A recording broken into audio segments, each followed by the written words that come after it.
moi pour moi.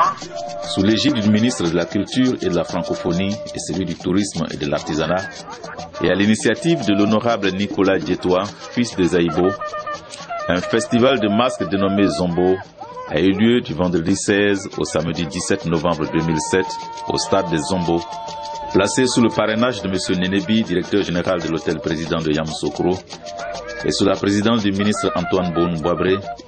Ce festival aura tenu toutes ses promesses. Ainsi, pour cette première édition dénommée Zombo 2007, 10 masques parmi les plus célèbres de la région ont répondu à l'appel des organisateurs. Ces masques sont venus des villages de Bobo Niesoko dans la sous-préfecture de Zaïbo, de Tapégué, de Zokogué et de Lubia dans la commune de Daloa, de Gorodi dans la sous-préfecture de Zoukoube, de Namané et d'Ibogué dans la sous-préfecture d'Issia et de V12.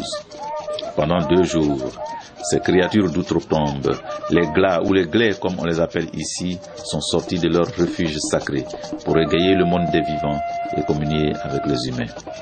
Voici par exemple le masque d'Ouezegbegla. Ce masque venu de la sous-préfecture d'Ibogué est un masque de bénédiction. Il apparaît chaque 12 mois et possède des pouvoirs exceptionnels. Son rôle est de chasser les mauvais esprits quand la communauté est menacée et de bénir les populations.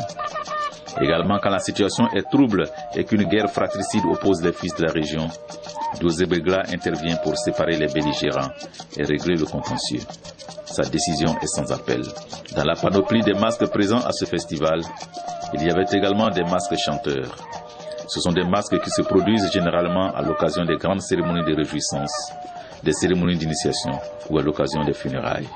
Le nombreux public venu s'abreuver aux sources de la tradition a pu apprécier à sa juste valeur le symbolisme des gestes, la pureté des sons, l'ivresse contagieuse d'une ambiance chaude et délirante, la richesse d'un patrimoine qui sommeille, que dis-je, qui se meurt dans les bois sacrés et qu'il faut de temps en temps secouer au risque de le perdre à tout jamais. Le public, visiblement satisfait, a souhaité que l'initiative de ce festival se pérennise. À cela, l'honorable Dietoa Nicolas a fait la promesse de tout mettre en œuvre pour que l'édition prochaine soit encore plus belle.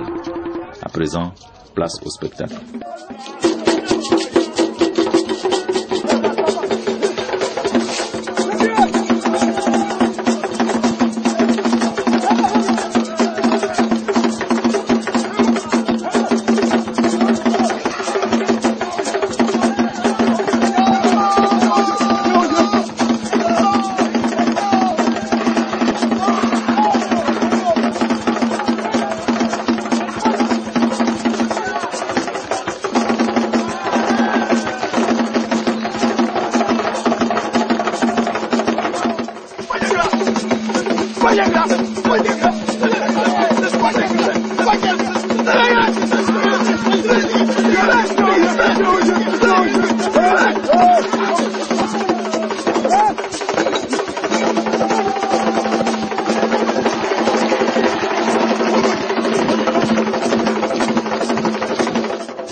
Come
on.